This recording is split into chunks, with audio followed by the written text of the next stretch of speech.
दोस्तों, बात करेंगे हरियाणा सरकार के स्वास्थ्य विभाग के द्वारा जारी की गई नोटिफिकेशन, जिसको हाल ही में 7 जून 2024 को जारी किया गया है। इस नोटिफिकेशन के माध्यम से हरियाणा सरकार ने अपने सरकारी रेगुलर कर्मचारियों के लिए, पेंशनर्स के लिए और उनके आश्रितों को बेहतर स्वास्थ्य सेवा प्रदान करने और उनका जो हेल्थ केयर पे आउट ऑफ पॉकेट एक्सपेंडिचर है उसको कम करने की दिशा में एक बहुत ही महत्वपूर्ण योजना लागू की गई है।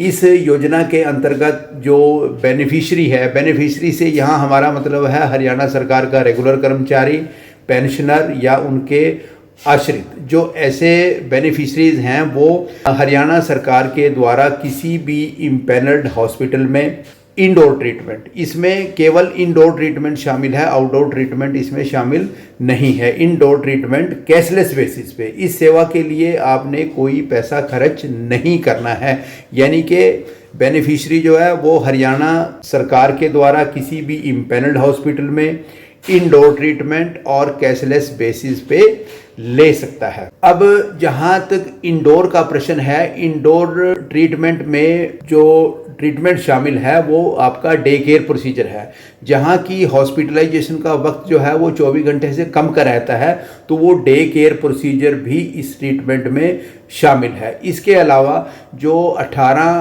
क्रॉनिक इलनेस हैं जिनको कि 2005 में नोटिफाई किया गया था, उनकी भी ट्रीटमेंट इसमें शामिल है। इसके अलावा कोई अन्य ट्रीटमेंट जो कि 1340 पैकेज के अंतर्गत, जो कि हरियाणा सरकार ने 14 जुलाई 2020 को जो नोटिफिकेशन जारी की गई थी उसके अंतर्गत 1340 पैकेज जो है वो नोटिफाई किए गए थे, उनके अंतर्गत कोई भी जो ट्रीटमेंट है वो इसमें ली जा सकती है।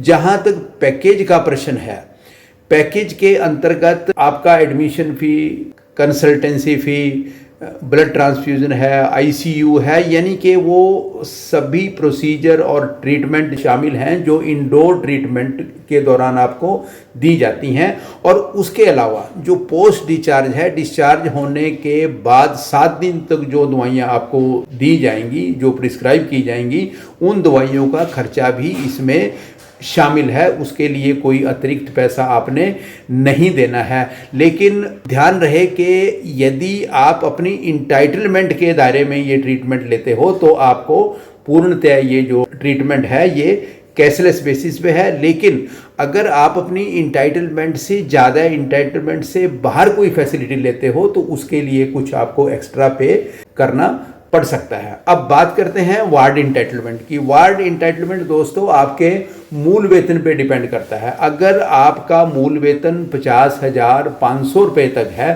तो आपकी जनरल वार्ड की इंटाइटलमेंट रहेगी।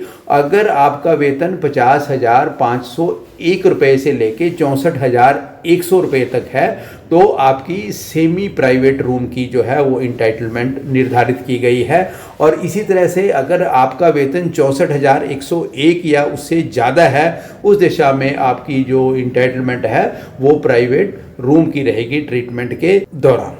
इस ट्रीटमेंट का लाभ लेने के लिए आपको ई कार्ड या CCHF कार्ड, जो कि हरियाणा हेल्थ प्रोटेक्शन अथॉरिटी के द्वारा जारी किया जाता है, वो जो कार्ड आपको जारी किया जाएगा। और वो जो कार्ड है CCHF कार्ड या ई कार्ड जो है वो सभी इम्पैनल्ड हॉस्पिटल में जो है मान्य रहता है ट्रीटमेंट लेने के लिए। अब ये जो CCHF कार्ड है या ई कार्ड है, इसकी जो वैधता का सवाल जहाँ तक है वो सरकारी कर्मचारी के केस में ये डेट ऑफ रिटायरमेंट तक वैलिड रहता है, और जबकि पेंशनर के केस में लाइफ लॉन्ग जो है इसकी वैलिडिटी है वो रहेगी।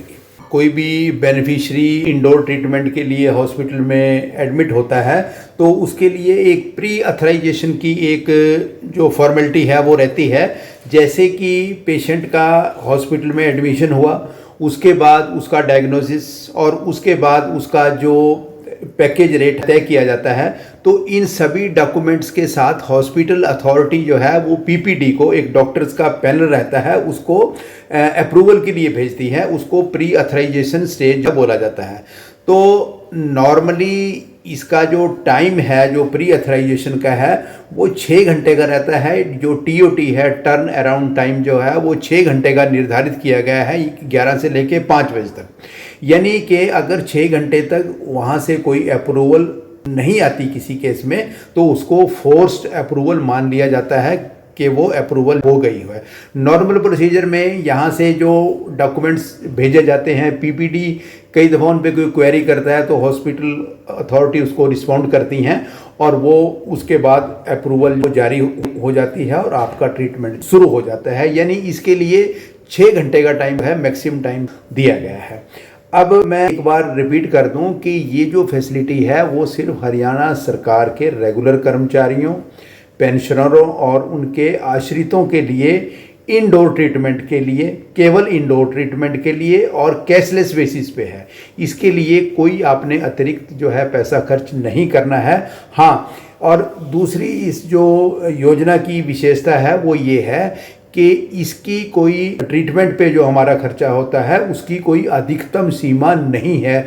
यानी आपकी बीमारी के हिसाब से, आपकी ट्रीटमेंट के हिसाब से कोई भी अमाउंट, कोई भी एक्सपेंडिचर उस पर जो है खर्च जो भी होगा पैकेज के आधार पर वो सारे का सारा कैशलेस रहेगा। Thank you.